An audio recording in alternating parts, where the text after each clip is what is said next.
The Amarillo community is mourning the loss of Brynnlee Hampton, the 15-year-old who was killed New Year's Day. News Channel 10's Madison Fisher sits down with her family, who says she was a light in the world. Well, we are honoring the life of Brynnlee Hampton, a young teen who touched many lives here in Amarillo. With us here today, it's her grandfather, Gordon Melton. Thank you so much for joining us today.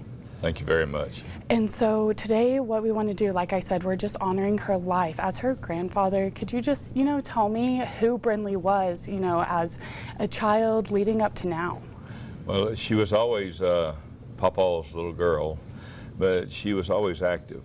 She loved her cousins, loved playing, loved her friends, and she loved just hanging out with her friends, and also she even really loved hanging out with family.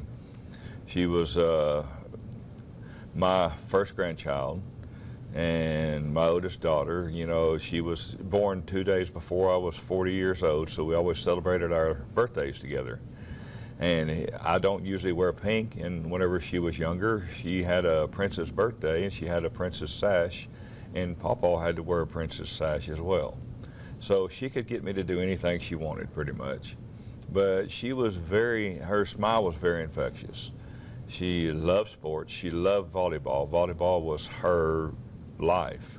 I had the chance to speak with one of her AEV volleyball coaches, Hannah Barber, who stated there are truly no words that could ever fully capture who Brynnlee was, but I'll try my best.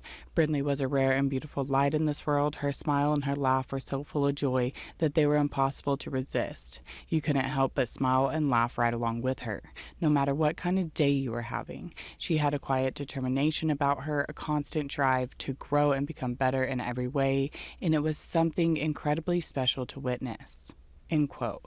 Barber's full statement is available online to read. Now, family and friends say Brynnlee touched the hearts of everyone around her with her smile and outgoing personality, along with her love for music and her strong faith. Moving forward, how do you want Brynnlee to be honored in her life?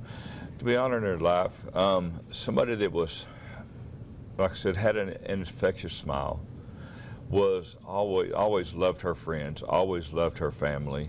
She was always smiling. But to remember it as somebody that had a wonderful heart. She was a good heart. Brynnlee's celebration of life was held this morning at Hillside Christian Church, and friends, families, and students from Tascosa High School were encouraged to wear pink in honor of her. Now, a GoFundMe has been set up in support of her parents and younger siblings, which you can find on our website. Madison Fisher, News Channel 10. Welcome into Tuesday Night Sports. I'm Zach Woodard.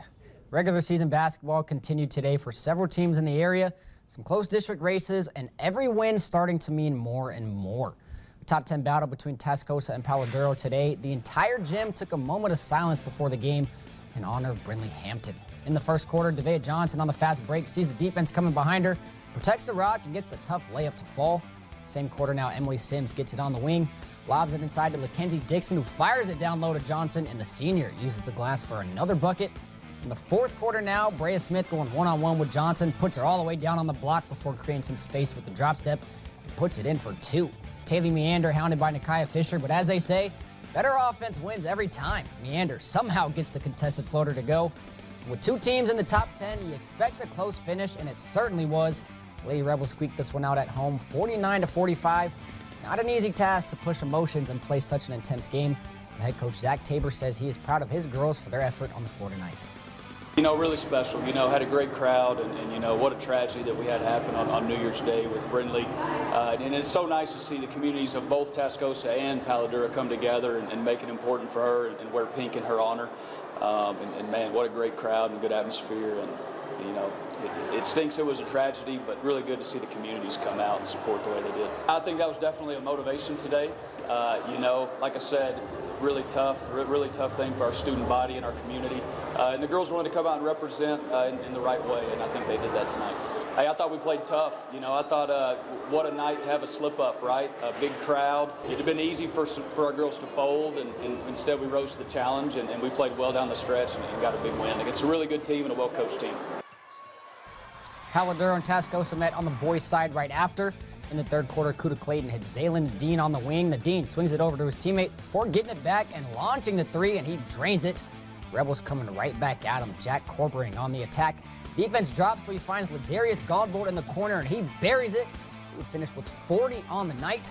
Don's playing tough defense. Chester Mitchell strips it from Kavion Blackshear. Up to Kuda Clayton, who sees a cutting Deuce Reese, who drops it off the glass, and Paladuro takes the lead.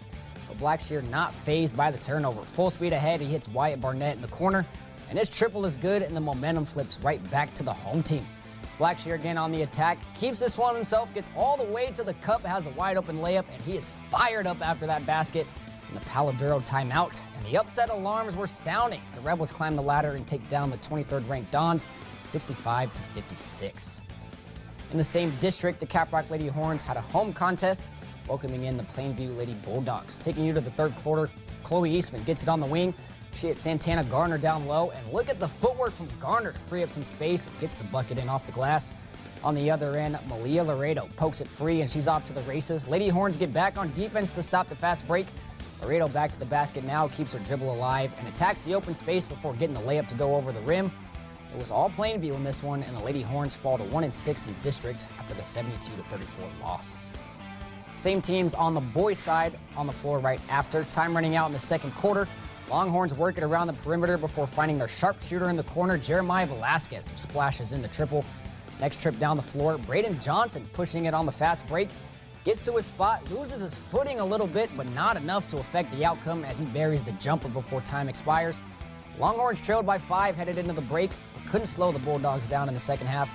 Plainview wins it 65-42. Highland Park Hornets against the Memphis Cyclones. Beginning of the game, Fabian Underady bringing the ball down. In control of the offense for the Hornets, and he sends it over to Bishop Underwood on the wing. So Underwood launches the three-point shot, and it is good for the first basket of the game. Now with the Cyclones, Abel Villa finds Andres Rodriguez in the corner. Takes it on the dribble inside the arc, and the mid-range jumper falls in. Back over to Memphis now. Villa to send it to Armando Sainz in the corner, and he drains the triple. No final score reported, but Memphis was leading it in the first half. You can visit our website for more updates on your local sports. In the meantime, stick around. Doppler Dave will have a final look at your forecast.